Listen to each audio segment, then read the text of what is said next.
Jessica Cermeño, Luisa Cantú, Daniela Pastrana. Muy buenos días, compañeras, bienvenidas. Buenos días. ¿Cómo Hola, están? Diego. Buenos días. Buenos días. ¿Cómo están, compañeras? Corriendo de un lado para el otro en este casi ya fin de año, fin de 2023, que ha sido como que se nos ha ido como agua, ¿no? O sea, como que todo el impas de la pandemia, yo siento que se ha hecho aceleradísimo y entonces andamos corre y corre y corre. Bueno, yo. Sí. No, y Yo ahorita que con frío, nada más. Oye, y ahorita que dices eso de la pandemia, yo creo que en algún momento tendríamos que hacer algún programa sobre la post-pandemia y los efectos que generó también en la salud de mucha gente. Creo que ese es un tema que todavía debemos de tratar más a profundidad porque vaya impactos o secuelas que mucha gente tiene, yo incluido en esos, ¿no? No sé a ustedes cómo les fue ahí en la pospandemia también, ¿no? Pues bueno, Muchos efectos también en salud, incluso emocional, yo creo, sí, ¿no? sí. De todo tipo. Y bueno, pues entonces acá estamos, pero acá estamos bien contentos. Así es, queridas. Pues vamos entrando en materia, vamos a intentar abordar cuatro temas.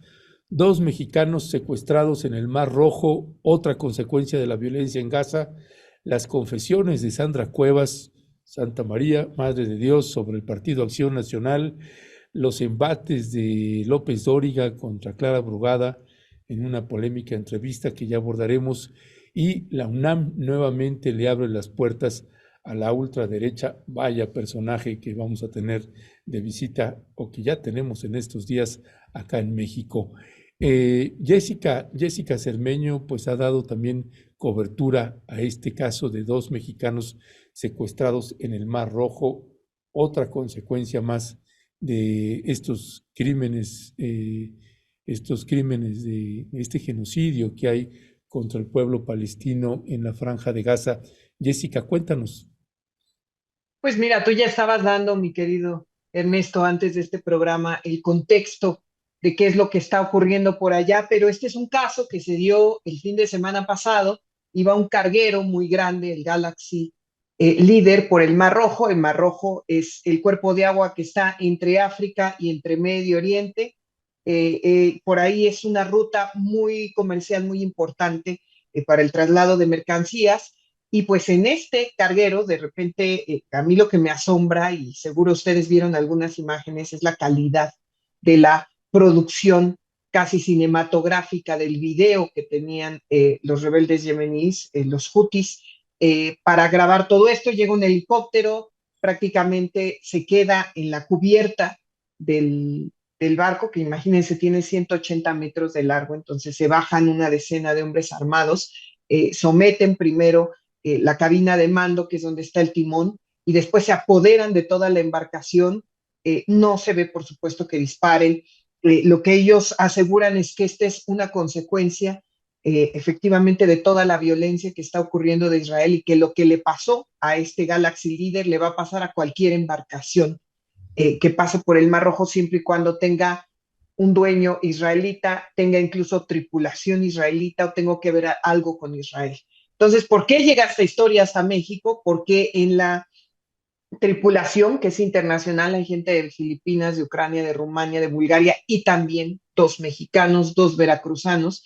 Se trata de Arturo Zacarías, que tiene 31 años, y Marcos Gómez, que era el jefe, es el jefe de máquinas de esa embarcación, de 43 años, los dos veracruzanos.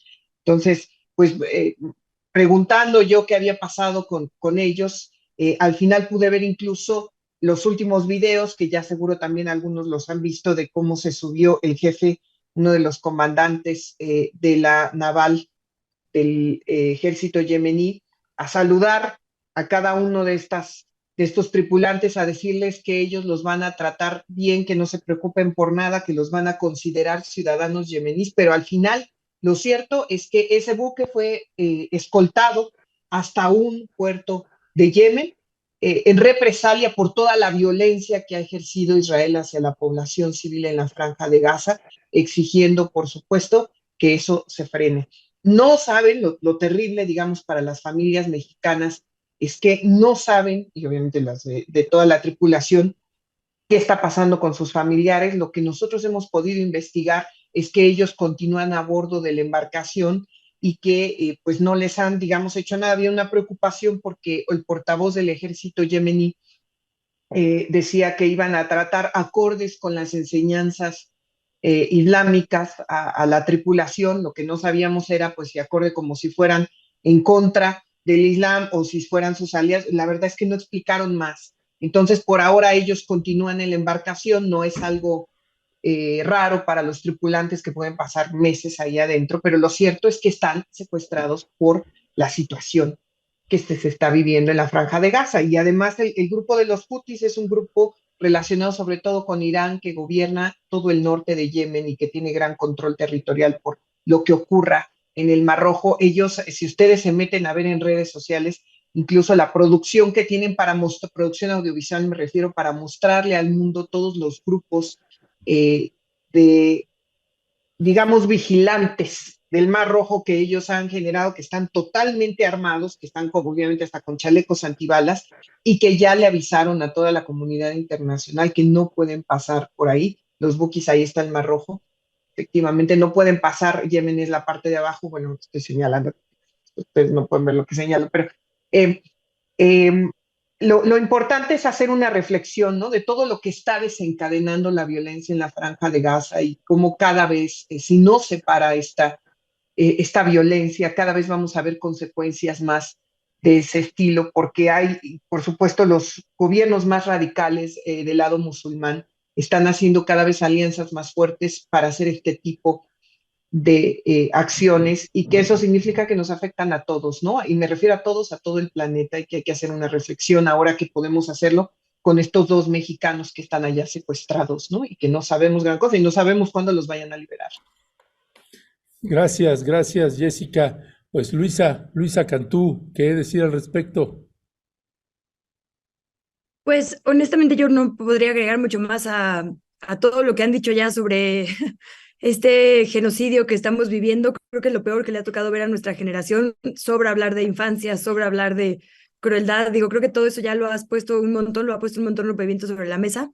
Lo único que yo diría es esto que dice Jessica de las, pues los bloques, digamos, geopolíticos que se están armando. Creo que a mí justo pensaba en, ahora que lo decía Jess, en que a mí me tocó cubrir cuando fui a Ramallah en Palestina, más bien a eso fui, a una conferencia justo de estados aliados con Palestina. En ese momento se convocó en el marco de que, ¿se acuerdan que Estados Unidos quería mover su embajada?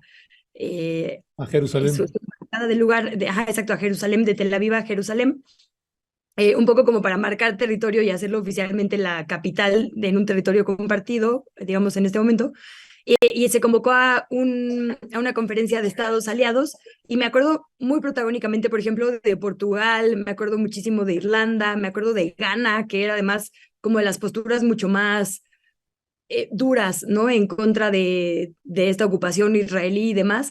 Y me sorprendió muchísimo que no había nadie cubriendo. La verdad es que yo fui ahí un poco sin querer casi, ¿no? Por una invitación de la embajada, pero no había como mucha prensa. Y luego yo tratando de buscar cómo lo habían cubierto otros colegas para ver también cómo iba a ser mi reporte, me encontré con que no había reportes, ¿no?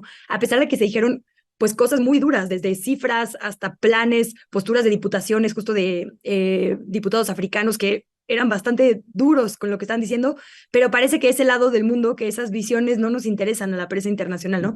Está obviamente ahorita la cobertura de la urgente, de la violencia terrible, de la condena al genocidio, pero también hay una organización política que hemos ignorado por décadas, ¿no? Como que es el lado del mundo, si no es la ONU, no es la Unión Europea, Y creo que también sería, a esto que decía Jessica, muy importante empezar a entender las dinámicas de las alianzas en Medio Oriente y en África. Yo creo que es lo único que podría aportar sobre este tema, porque la verdad no quisiera cometer alguna imprudencia. Gracias, gracias. Luisa, no sabía que habías estado en Ramallah, fíjate. Sí, fui hace algunos años, te digo, invitada por el actual embajador, de hecho, Mohamed Sadat. Me llevó, en realidad, a cubrir esta conferencia, pero bueno, anduve con ellos. De hecho, es una historia, como ahora me da risa, en ese momento obviamente no me dio, porque me tocaron como, ahora que hablamos de esto de alianzas, cosas súper raras. Fui y estaba también invitado el alcalde de Dublín, que era un personaje con un nombre muy difícil, aliado de Palestina, anti-ocupación, y tenía un nombre súper raro, tan raro que pasó por el aeropuerto sin que nadie lo detectara. Entonces, de repente la noticia en los periódicos israelíes fue, este vato pasó por el aeropuerto violando toda la seguridad y está ahora en Ramallah. Entonces hubo un dispositivo de seguridad, hubo que sacarlo en la noche, obviamente no por el aeropuerto, sino por otras vías. Y el tour que se había planeado, puesto que él era un aliado estratégico, digamos, político, el tour que se había planeado para la delegación justo de Irlanda, pues quedó libre. Entonces el periodista irlandés me dijo, vente conmigo, vamos a dar la vuelta tú y yo en este tour VIP que se había planteado. Y pues que ahí voy yo a reunirme con medio mundo, no sé qué, pues saqué muy buenas notas. Pero claro, de regreso en el aeropuerto así me fue, ¿no? Me detuvieron por varias horas y pues, ya en otra ocasión les contaré eso, pero me fue bastante mal por andar tomando los tours de otras personas. Lo que sí es que aprendí un montón. Órale, gracias, gracias Luisa. Daniela Pastrana, ¿qué decir al respecto?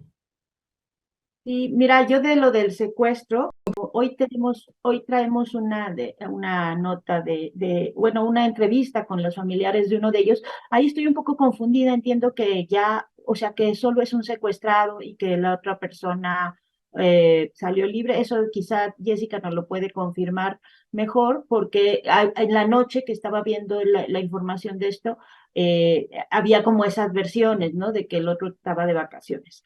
Pero tenemos la entrevista con la familia de uno de ellos y entiendo que vas a hablar al ratito con Félix, que le hizo la entrevista a Ernesto, entonces no quiero meterme mucho en ese tema.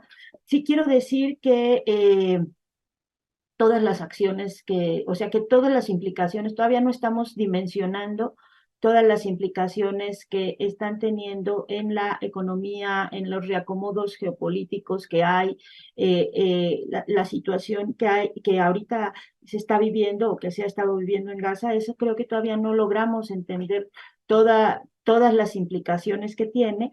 Y yo ayer estuve en un foro con periodistas palestinos. Creo que ese es otro tema, o sea, que a mí me parece muy doloroso, por supuesto, el más grande y más fuerte y el que creo que nos ha hecho llorar a muchas veces a todos, ese de los niños, porque es desgarrador ver eso.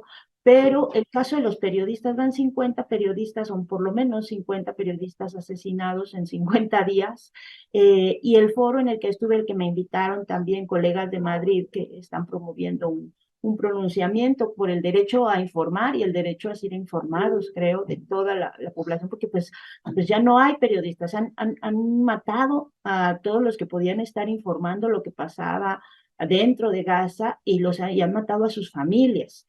Y es una verdadera, digamos, catástrofe y tristeza digamos, el gremio, porque ha sido, o sea, nosotros, y lo decía yo ayer en el foro, o sea, nosotros que tenemos y que hemos tenido el terror y el dolor de ver lo que ha pasado en México. Esta semana mataron aquí a 2 periodistas aquí en México, ¿no? Y que parece que es la historia que nunca acaba, todos los que hemos tenido que ver perder a nuestros amigos por esta violencia de 20 años, y no me imagino lo que pueden estar viviendo ellos, que en 50 días han sido asesinados por lo menos 50 periodistas, y con todas sus familias. O sea, me parece que todas esas implicaciones colaterales, todo lo que se mueve alrededor de este genocidio tan horrible es algo que todavía no logramos terminar de dimensionar. Y ya, lo otro, pues sí me gustaría que Jessica, que ha estado mucho más más cerca del tema del secuestro, nos aclare, porque en la noche había mucha esa información de que uno estaba de vacaciones, ¿no? Que había salido del barco antes.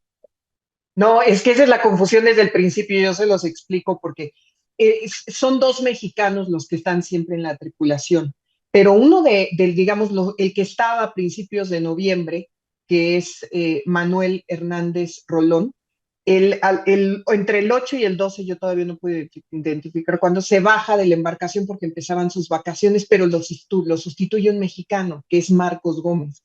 La familia de Marcos, del ingeniero, no ha querido dar entrevistas a los medios. Yo los he buscado y me dicen que por respeto, y yo he respetado eso, pero sí nos permitieron decir su nombre y son dos los mexicanos. Arturo Zacarías, que me imagino que fue con quien hablaron, que la familia ha estado muy accesible, afortunadamente, para demostrar pues lo que están viviendo y exigir, pedir, suplicar, incluso por la vida de sus familiares. Pero en el caso de Marcos Gómez, no. Y él también está en la embarcación, eso está confirmadísimo. Y sustituyó entonces exacto, al relevó mayor de la embarcación. al ingeniero que se fue de vacaciones, pero subió otro mexicano, entonces son dos. Pero no se ha sabido mucho de Marcos, de hecho nosotros sacamos en exclusiva el nombre porque no ha querido la familia hablar, pero sí aceptaron que se supiera que era él. Y nada más quiero agregar este dato que se ha repetido ya en las últimas horas, que son 115 niños asesinados por día en la franja de Gaza, según las estadísticas en estos días de guerra. 70% de la población que ha fallecido son menores de edad. Entonces, a este nivel, por eso a mí me importaba como hablar de los mexicanos también, que no creamos que eso nos queda muy lejos, ¿no? No.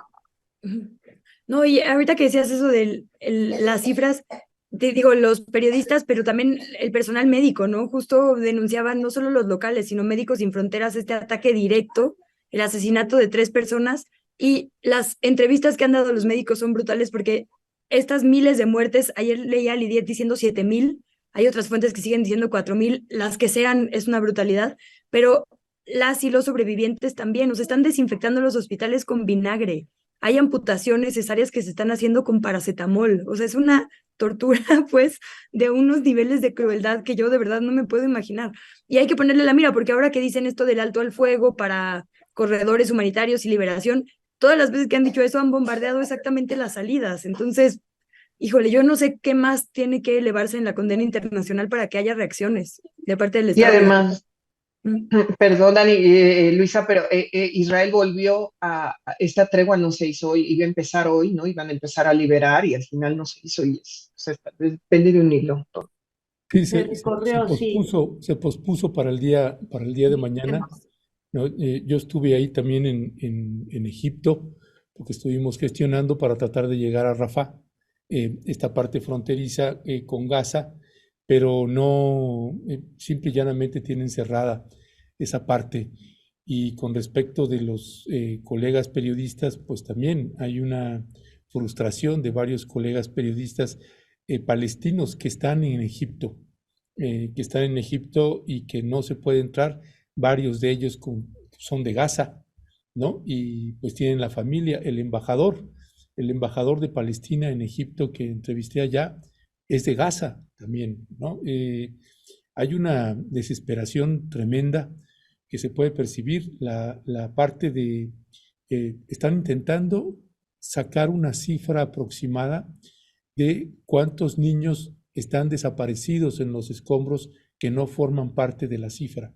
Todavía, y de que se habla ya llegó a 6,000 niños que han perdido la vida, más la cantidad de heridos, la cantidad de niños heridos que hay ahí, que es verdaderamente escalofriante porque pues no hay manera de atenderlos, y hay algunas imágenes que de plano dijimos, estas no se pueden pasar de ninguna manera, y que son imágenes de suturando a niños sin anestesia, ¿no? Sí, es inenarrable. Yo en este cuarto viaje que tuve la oportunidad de hacer, pues nunca, es la vez más cruda, tal vez la del 2002 con Jenin, que estaba también completamente hecho pedazos y la gente ahí buscando a sus familias entre los escombros.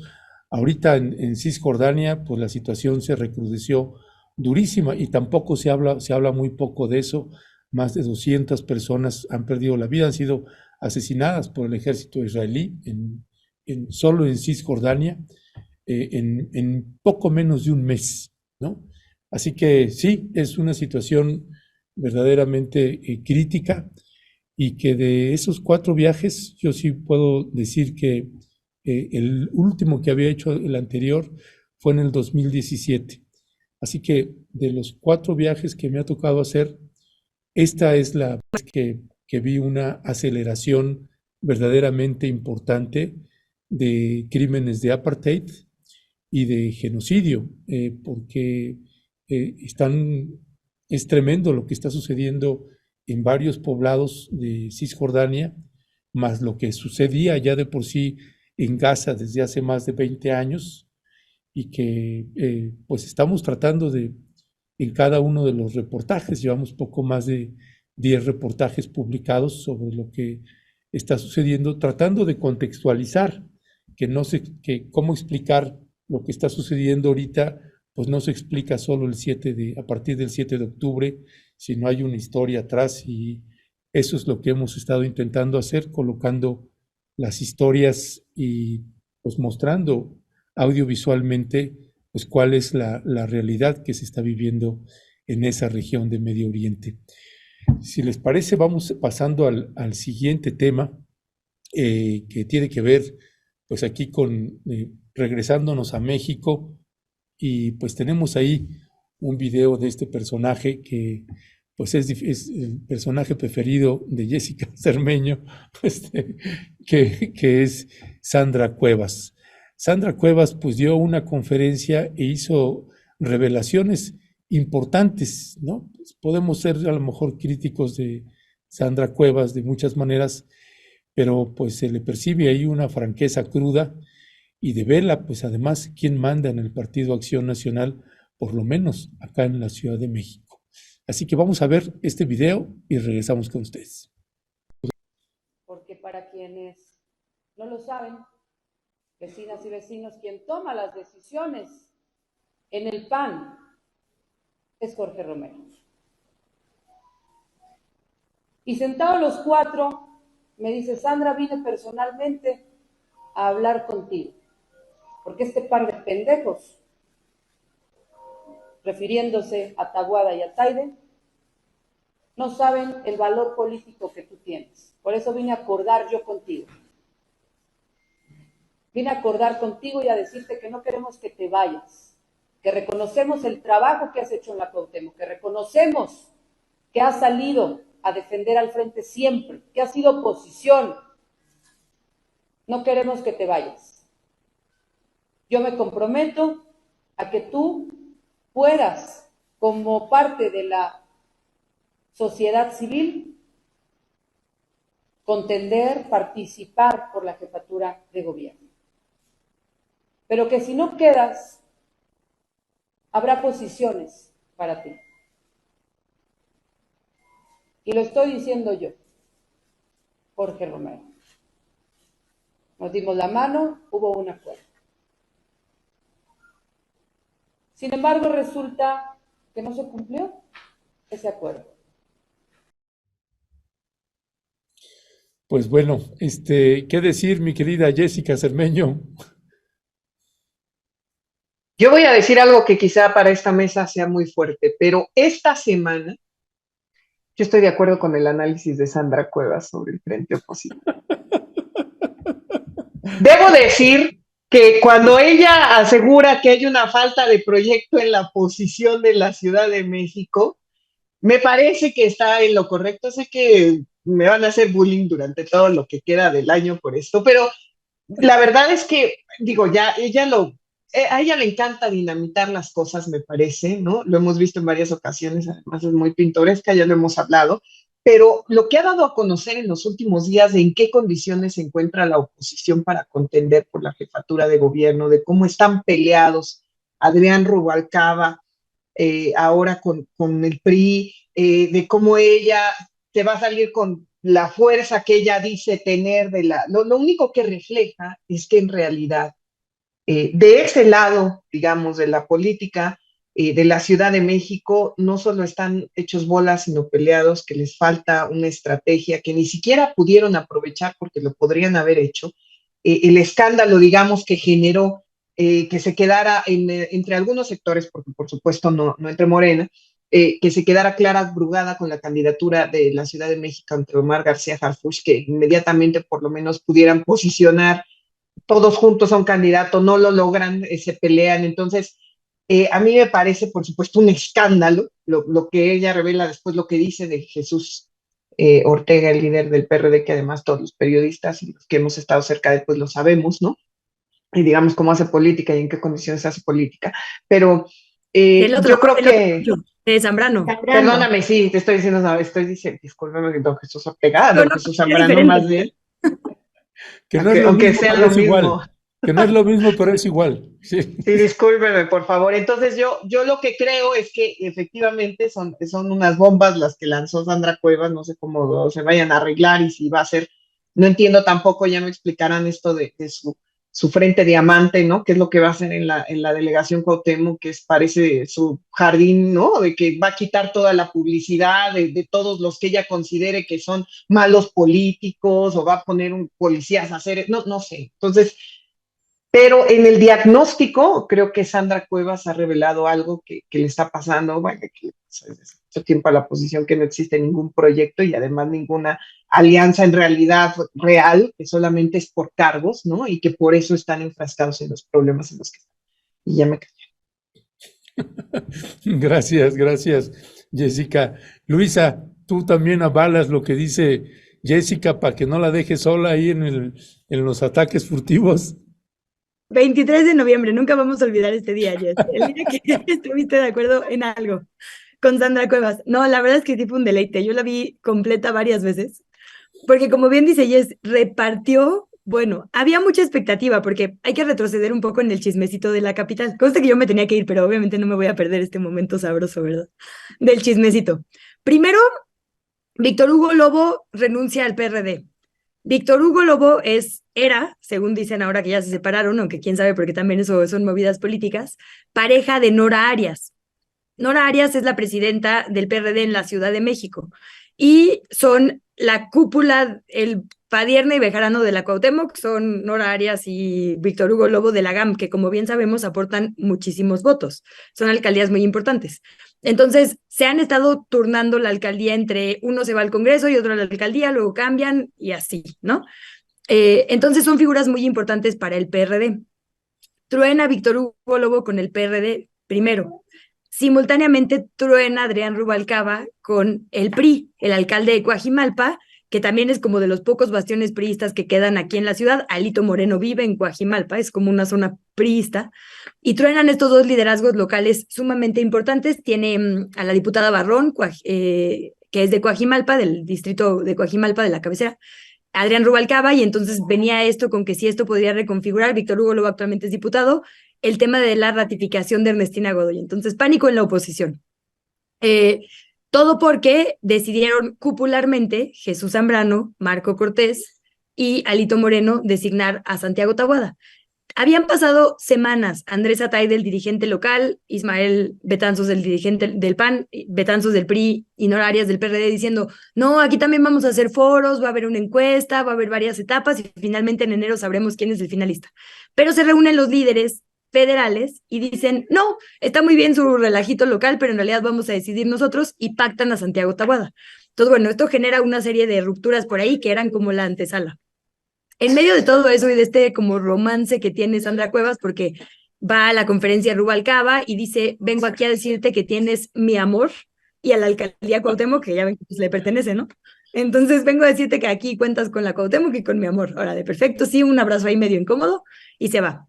Ese mismo día Sandra Cuevas tuitea un como león con la playera de Argentina y una sierra eléctrica y dice, ya despertaron leones y dragones. Entonces, León, pues es el guiño a Javier Ay, Milei. déjame buscar esa imagen. Oye, yo No, no. no, no, joya, joya. Es que ella es, y aparte es como un león musculoso, con el viento soplando atrás y un sol con la motosierra así. Ah, entonces eso es de un lado la imagen. Y del otro lado está ella con una motosierra cortando ahí en su operativo Diamante, ¿no?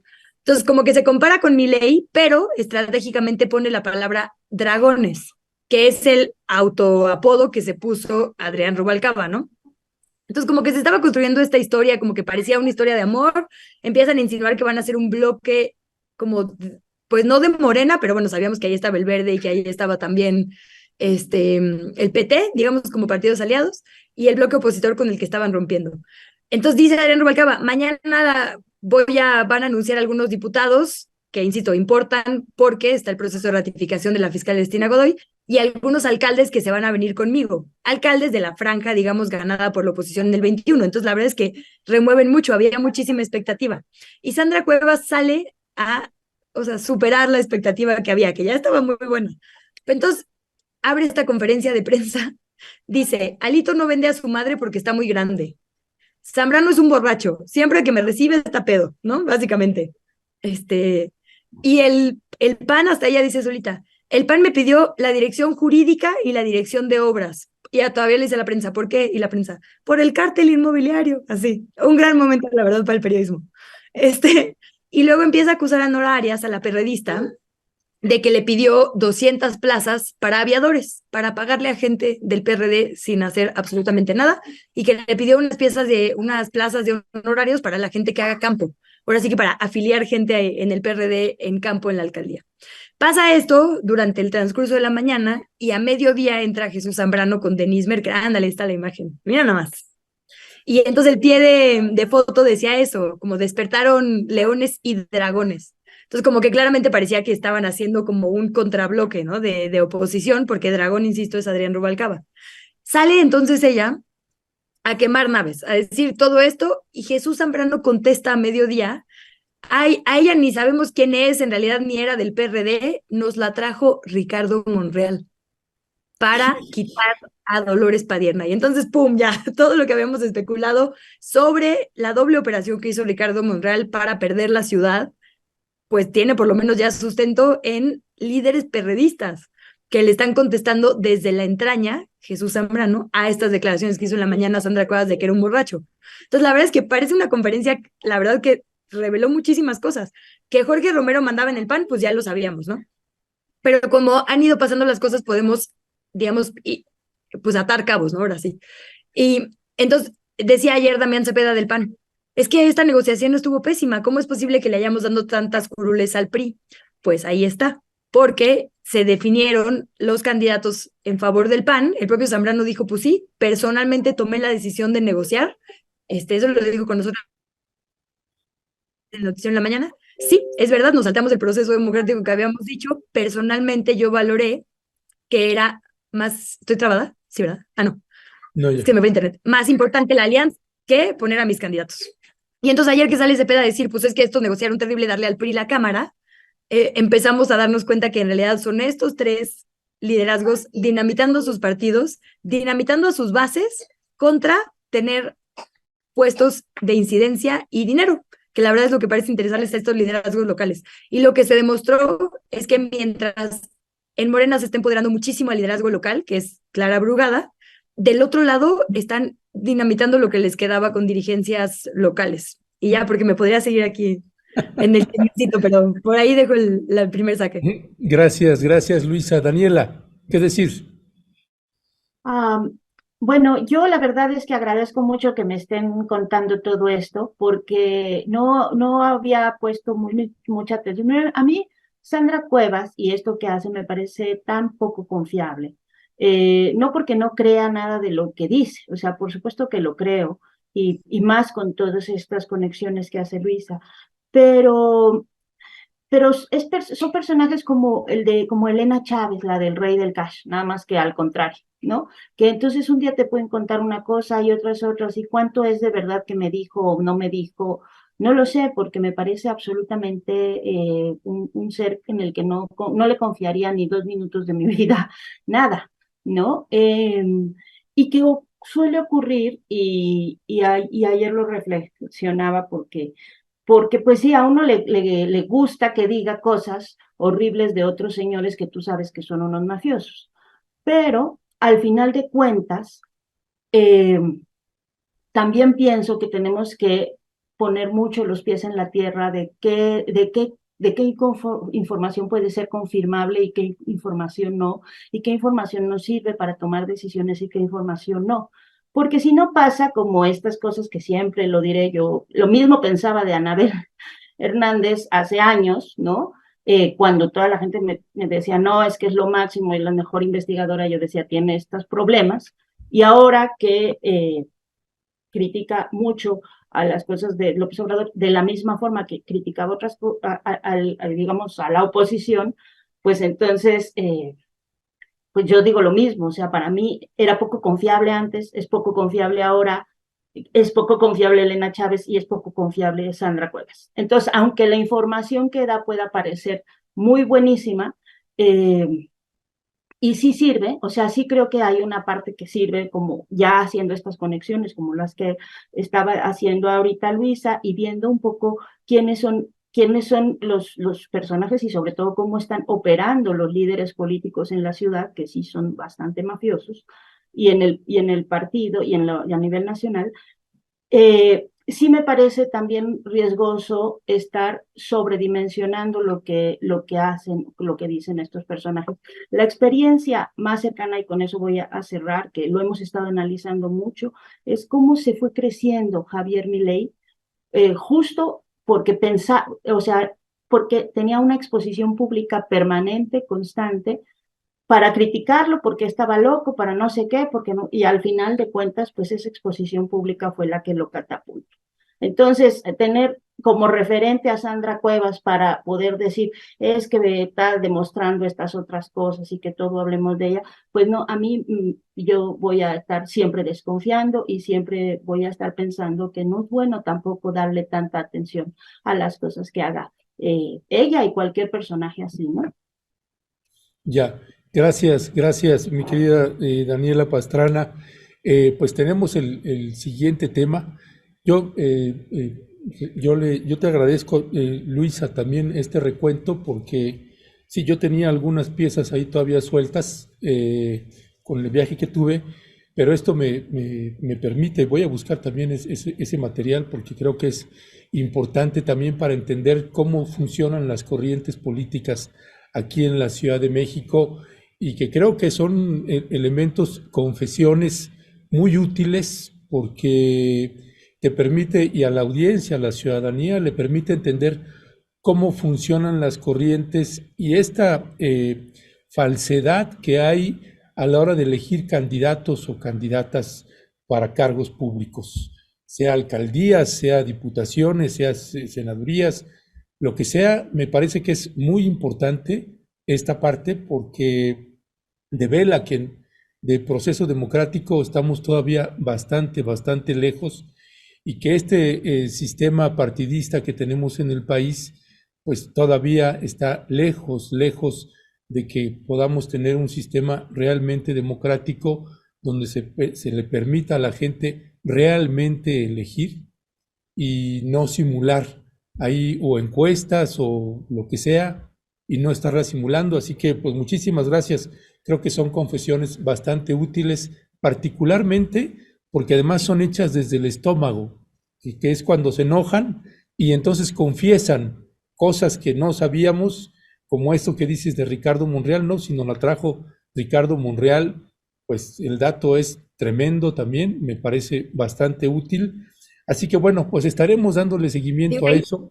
Sí, sí, Luisa. Ahí nomás pondría, digo, tiene toda la razón, creo que es muy buen apunte lo que dice Dani, de tomémoslo obviamente con la reserva de la excentricidad propia De que es del Sandra personaje. Cuevas. Sí, exacto, de que es Sandra Cuevas. Y digo, también ahí decir, en medio de esta conferencia también dijo cosas como esto del bloque diamante que decía Jessica, de no voy a permitir que ningún político oportunista venga a estas calles, perdón. Y luego había unas vecinas ahí con unos cartones de huevos y jitomatazos y fue de que si vienen así les va a ir. Eso no se puede hacer, pues, ¿no? O sea, como que más allá del chiste, sí es muy preocupante que diga que no va a permitir que se hagan campañas políticas en su demarcación, como, ¿por qué, no? Y como que ahí el Instituto Electoral de la Ciudad de México, quién sabe, digo, si lo haya escuchado, si no, pero creo que es importante. Y nada más rapidísimo ahí, porque también me parece interesante, hablando de configuraciones justo de fuerzas políticas. El único perfil que está registrado para la Ciudad de México como independiente es Lorena Osornio, cuyo nombre quizá les suene porque ya intentó ser jefa de gobierno una vez, intentó ir como la primera vez que se permitieron candidaturas independientes, intentó ir por la Cuauhtémoc. ¿Y quién es Lorena Osornio? Está casada con un señor que se llama Sergio Jiménez Barrios, que es hijo de Alejandra Barrios, que es esta lideresa histórica de comerciantes ambulantes de la Plaza del Estudiante, digamos, de esa zona.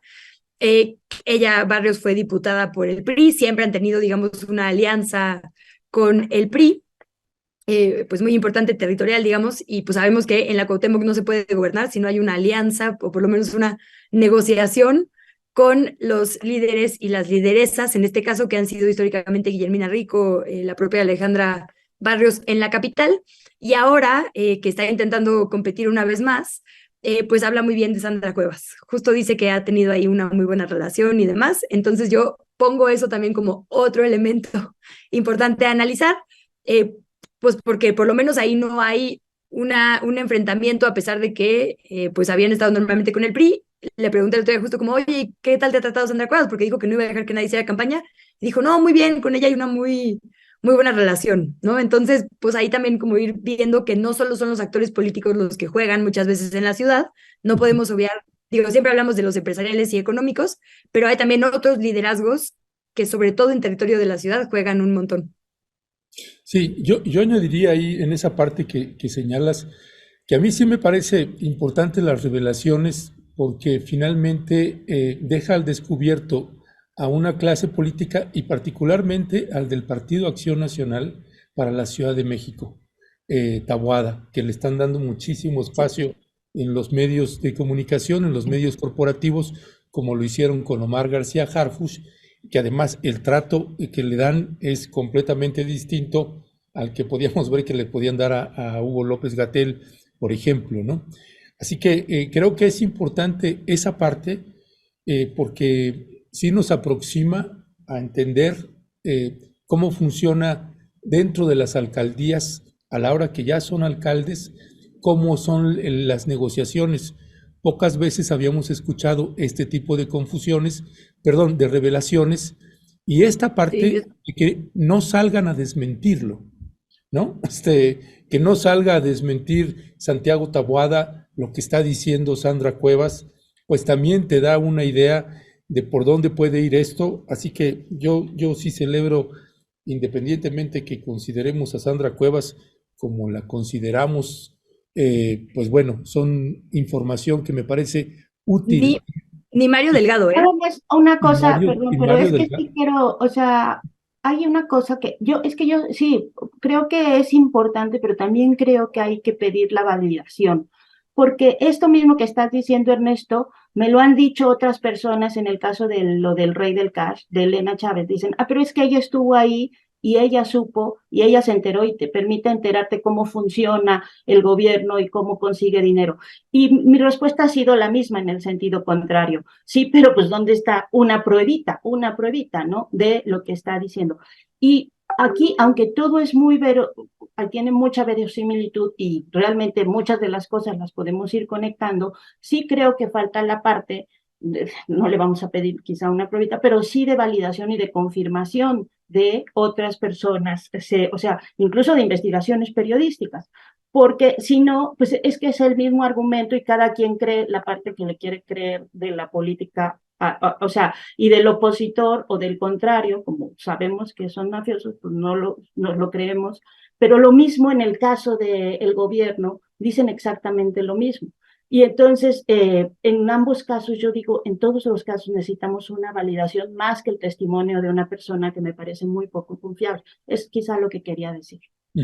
Sí, yo nada más te diría ahí sobre ese punto que Elena Chávez pues era la esposa de un funcionario y aquí estamos hablando de la alcaldesa que está presentando en una conferencia de prensa pues una información y que finalmente pues si alguien no está de acuerdo pues que diga eso que está diciendo esta alcaldesa pues no es cierto por esta y esta razón.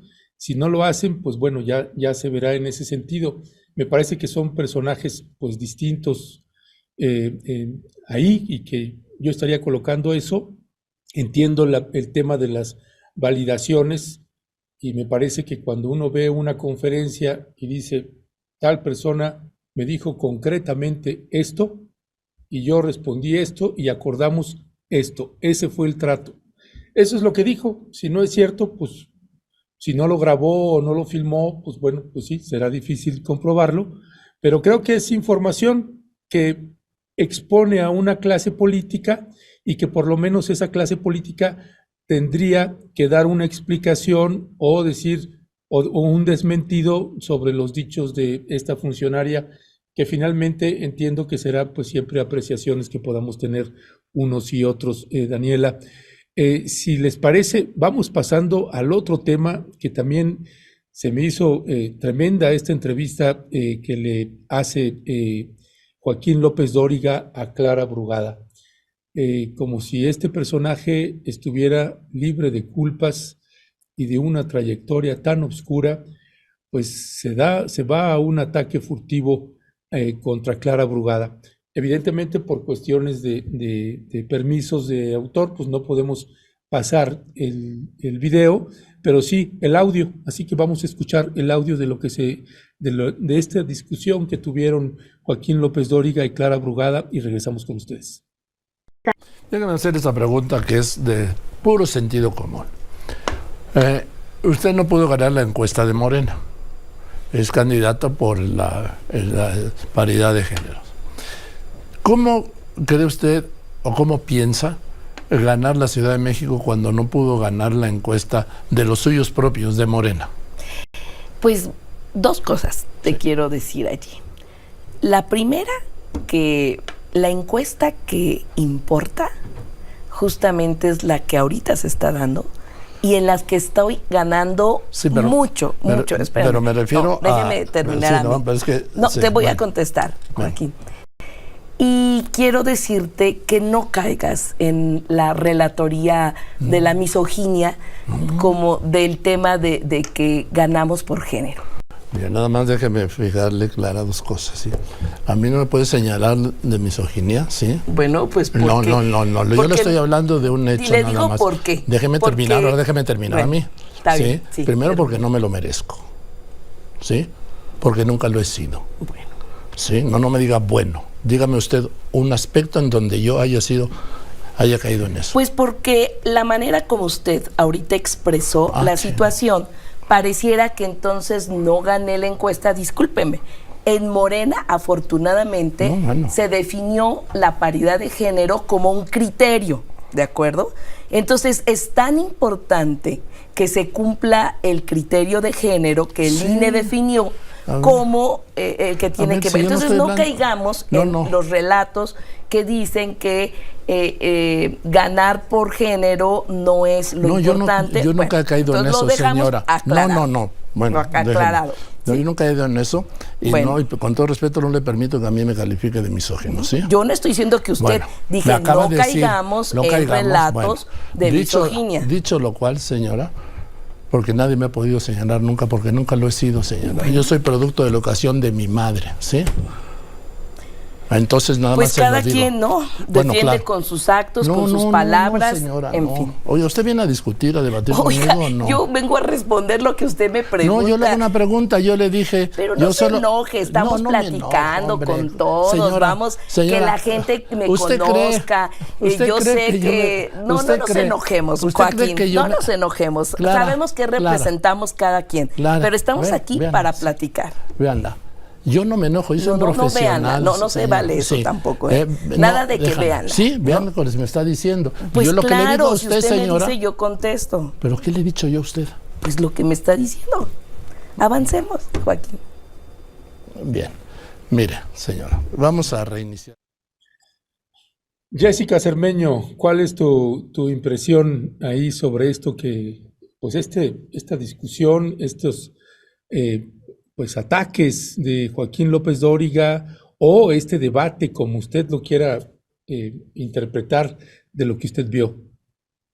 Yo creo que con esta entrevista Clara Brugada ganó muchísimo. ¿Por qué? Porque independientemente de la actitud de su entrevistador, que bueno, yo creo que es bastante cuestionable que la respuesta ante una condición, una digamos, afirmación de misoginia, diga yo no soy misógino porque vengo de mi mamá. Bueno, pues eso, obviamente podríamos discutir la debilidad de ese argumento durante mucho tiempo, pero más allá de ello, yo lo que quiero resaltar es la respuesta que le da Clara Brugada, cuando le dice no nos enojemos, y la verdad es que se nota muy paciente ante lo que sí yo también considero que es un ataque, porque se ve que López Dóriga en momentos pierde los estribos, ¿no? Creo que la voz se le nota en la actitud, en el video se le nota en la actitud corporal, y ella lo que hace es darle, me parece, una lección de cómo tendría que responderle ante este tipo de ataques. Y me parece, insisto, que ella gana mucho. Yo estoy muy consciente que Clara Brugada, por lo menos desde Morena, y sé que gente cercana a ella tiene una estrategia, digamos, para llegar a grupos de la sociedad de la Ciudad de México que no habría llegado sino, digamos, si no fuera por una estrategia específica, públicos específicos que no están a favor de su candidatura y que ella está dispuesta a entrar en este tipo de espacios como el de López Dóriga y otros más que son bastante duros contra Morena y sus candidatos. Y creo que ella queda muy bien, digo, es lo que puedo yo opinar desde fuera. He visto muchos comentarios a favor de ella en redes sociales, por supuesto en contra de la actitud de López Dóriga, y creo que ella ganó adeptos. Y si ella continúa con esta actitud y esta manera de responder inteligente ante cualquier cuestionamiento, pues seguirá ganando público, y ese es pues el objetivo de ella, que es lo que a mí me parece, ¿no? Eso es lo que podría decir, ¿no? Bueno, y de López Dóriga, es que, insisto, me parece que sus argumentos se deshacen por sí solos. Ya, gracias, Jessica. Luisa Cantú, que ya anda en un trayecto, que tiene otro compromiso. Pero aquí estoy. Cuéntanos. ¿Sí se escucha bien? Sí, Perfecto. perfectamente. Ay, pues sí, digo, coincido con Jessica en que en realidad esto, lejos de perjudicarle, pelearte con López Dóriga, pues, ¿no? Más bien siempre sale bien para el otro lado. Pero creo que es muy, muy interesante porque sucede en otro contexto, que es esta resolución del Tribunal Electoral sobre la acusación contra Denise Dresser. Y creo que por eso vale la pena que diseccionemos muy bien qué es violencia de género y qué no es violencia de género. Y López Dóriga no solo dice cómo voy a ser misógino si tengo mamá, que es como la de regla, sino que todo el tiempo le dice señora. Señora por sí solo no tendría por qué ser ofensivo, ¿estamos de acuerdo? El tema es que él lo usa de una manera para restarle autoridad. Aunque la palabra no tiene una carga negativa, la forma en la que él lo utiliza para no referirse a ella por su nombre o no referirse a ella por su cargo cuando no trata así al resto de sus invitados, la despolitiza, ¿no? La desempodera, digamos, en su forma de comunicación. Ahora, los hombres no deciden si son machistas o no, pues sería facilísimo resolver todas las controversias. Ah, no, yo digo que no soy y nunca me lo han dicho, entonces fin de la discusión. Pues no, López Dóriga, no funciona así.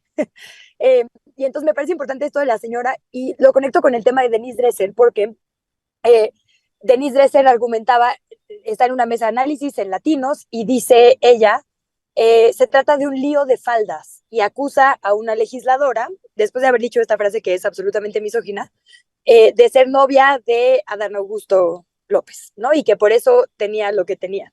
Hay veces que la violencia de género política es muy evidente, pero hay veces, como en este caso de López Dóriga, que no es tan evidente. Y creo que las autoridades ahí, sobre todo en esta contienda en la que históricamente va a haber muchísimas mujeres, tienen una tarea muy importante a revisar. Tú puedes usar la misma frase contra un hombre y contra una mujer y la mujer lo va a recibir diferente porque nuestro contexto de violencia es distinto. Como si dices pinche blanco, no se va a ofender, como si dices pinche cualquier otra cosa por el contexto de vulnerabilidad y discriminación en el que vivimos en este país. Por eso decirle señora sí es misógino, como lo hizo López Dóriga.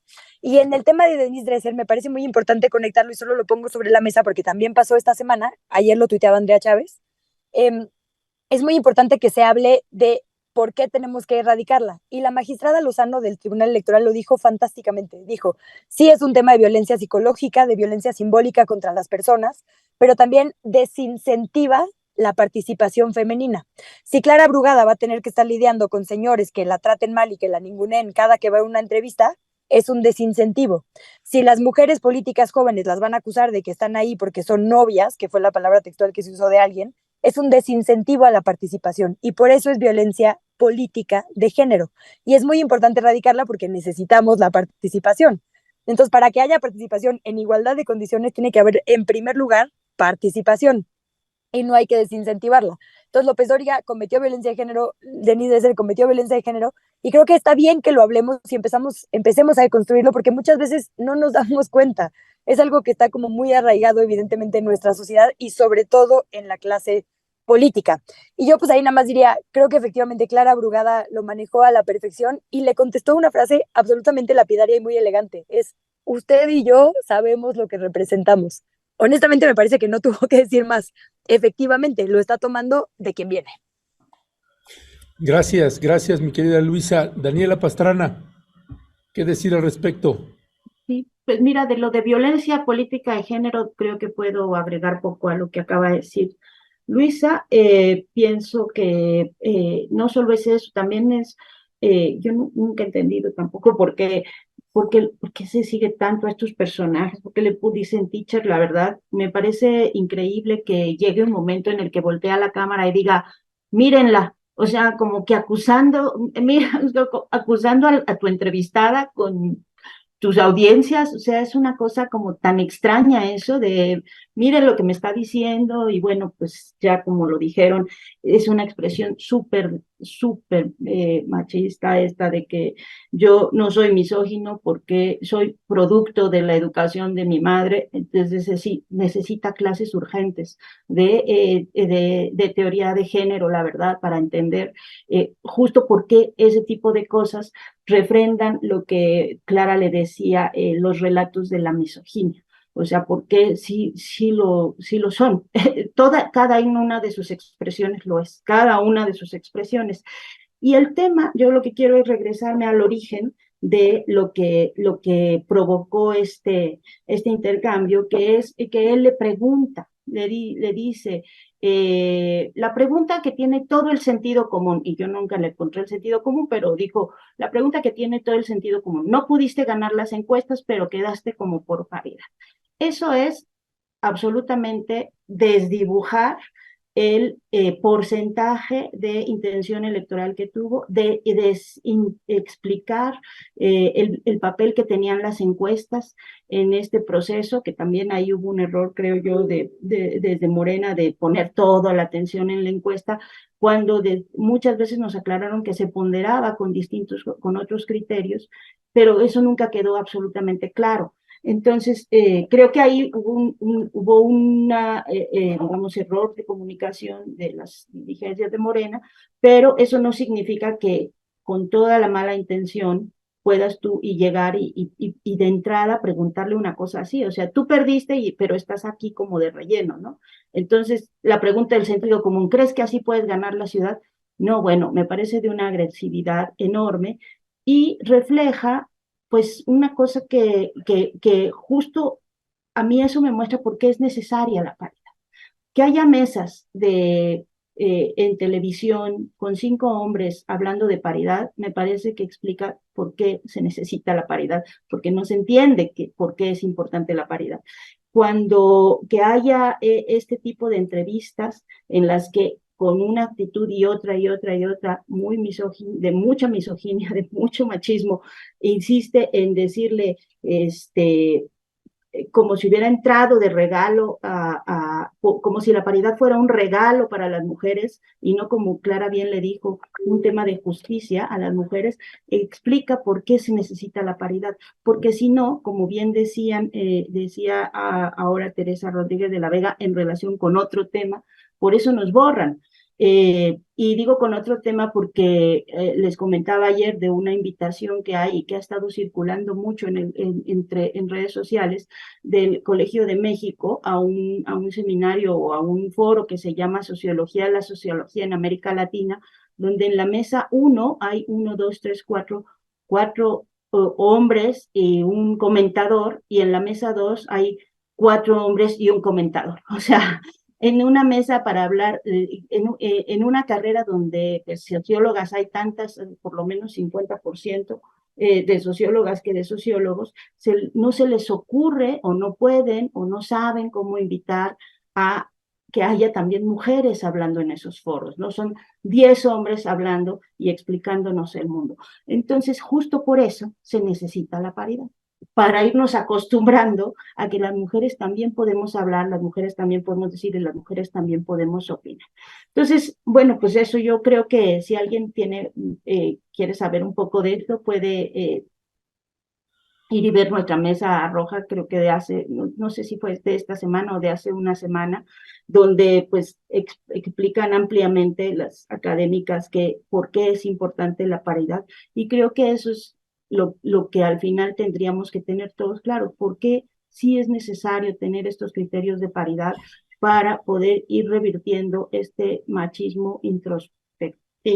O sea, que está, no sé cómo iba, no sé cuál es la palabra, me fue ahorita, pero es introyectado, ¿no? No introspectivo, introyectado en tantos espacios. ¿Por qué mujeres como Denise Dresser pueden tener estas expresiones tan machistas? O sea, ¿por qué lo tenemos permeando en todas nuestras vidas y en todas nuestras actuaciones y en todos los espacios? Bueno, pues por eso, ¿no? Entonces, pues sí, les invito a que vayan a ver esa mesa que es muy buena y que se aclaran muchas cosas sobre el tema de la paridad, que fue lo que finalmente derivó en esta conversación tan lamentable. Ya, gracias, Daniela. Pues yo nada más comentaría al respecto también que, pues cuando López Dóriga dice no me lo merezco, pues caray, ¿no? Pues ¿qué es lo que considera este periodista que se merece, conociendo la trayectoria y que hemos documentado también, pues un enriquecimiento pues inexplicable que tiene tanto él como Carlos Loret de Mola, con yates y departamentos y casas en varios lugares, no solamente de México, sino también de los Estados Unidos y alguno también en Francia también. Perdón, ahí, sí, Sí. perdón, si puedo apuntar nada más, eso es lo que le enoja tanto a López Dóriga, que se da cuenta que la pregunta que hizo es una pregunta tonta, porque justo Clara le dice, sí, o sea, pues sí se hizo una encuesta en la que yo tuve el mayor porcentaje de mujeres, pero esa encuesta ya no es la que importa, porque hay 3 nuevas que me dan 30 puntos de ventaja.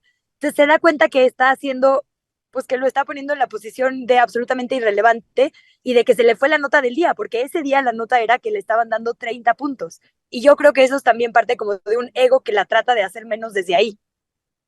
Sí, además el maltrato grosero, y permítanme usar una mala palabra, pero estúpido que hace López Dóriga con Clara Brugada cuando le dice, a mí no me diga bueno, ¿no? Pues con quién cree que está tratando este hombre para conducirse de esa manera en una entrevista al aire. Aunque no fuera entrevista y aunque no fuera al aire, pues vaya manera de planteárselo. Otro elemento también que me parece de los más importantes es que la pregunta es tramposa viniendo de quien viene, porque en la posición en la que está Clara Brugada, pues claro que no puede ella decir algo contra Omar García Harfuch por ese acuerdo de unidad que tienen, pero pues claro, si hablamos de los resultados de las encuestas, pues tendría que hablar también López Dóriga de cuántos recursos invirtió y usó pues Omar García Harfuch en su campaña, que como lo comentamos en otros momentos, pues nos recordaba la campaña de 2012 en este gasto estratosférico que tuvo Enrique Peña Nieto cuando derrotó en las elecciones al actual presidente de la República. Y esta parte de la violencia de género me parece que en ese programa pues queda más que plausible por todo lo que ustedes han expuesto y también porque es otra vez ese trato tan agresivo que tenía López Dóriga con Clara Brugada como no lo tiene con otros personajes políticos, sean en este caso hombres. Así que, bueno, pues estos son parte de los temas que se estuvieron hablando. Si hay algo más que quieran ustedes añadir al respecto, pues adelante. Si no, nada más, ya nos comimos un poco más de tiempo, pero si quisieran comentar, porque esta propuesta que había hecho también Daniela de este personaje que está llegando a la UNAM, esta señora Gloria Álvarez, y tenemos ahí un videíto cortito de ella cuando está en no la entrevista que tiene ahí, sino otro que está ella ahí no sé, aquí en la Ciudad de México, anunciando su llegada a la UNAM. Así que vamos a ir, ¿les parece? Salvo que quieran añadir algo más sobre el tema, sino escuchamos a este personaje que va a llegar aquí, que tiene una charla mañana en la UNAM. Hoy Hoy. está. Hoy. Ahorita Vamos está. a ver este video, por favor. La clase de Derecho y Economía que rompió el récord Guinness llega a la Universidad Autónoma de México, UNAM. Este jueves 23 de noviembre a las 9 de la mañana te espero en el aula Maestros del Exilio Español. Ven a conocer las 21 lecciones para ser libre en el siglo XXI y cerremos este año académico con lo mejor. Ya lo sabes, UNAM, 23 de noviembre de este 2023, 9 de la mañana, en el aula Maestros del Exilio Español, entrada libre, Ciudad de México. Pues vaya personaje. Daniela Pastrana, que habías propuesto este tema, adelante.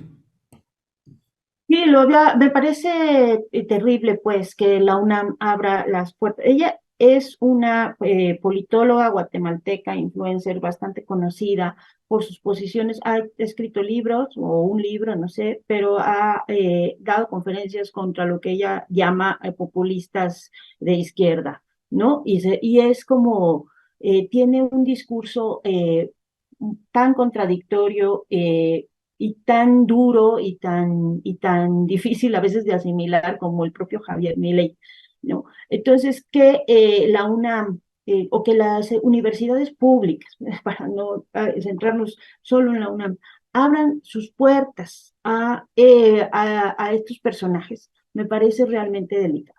Y no por otra cosa, creo que ya lo hemos platicado en otros momentos, los discursos de odio, los discursos que promueven el odio hacia otras personas, yo sí creo que es algo que ya tendría que estar cancelado de espacios, sobre todo, por lo menos de espacios públicos, de espacios universitarios, que no abonan, se confunde el tema de la pluralidad y se confunde el tema de la libertad de expresión, o sea, con el aperturar tus posibilidades y tus discursos y abrir micrófonos a gente que abiertamente tiene discursos de odio. Y eso a la larga nos lleva a ver cosas tan dolorosas, vuelvo al inicio de la mesa, como lo de Gaza. O sea, en redes hemos visto unas cosas tan tristes como niñas cantando que qué bueno que se bombardee a la gente de Gaza, ¿no?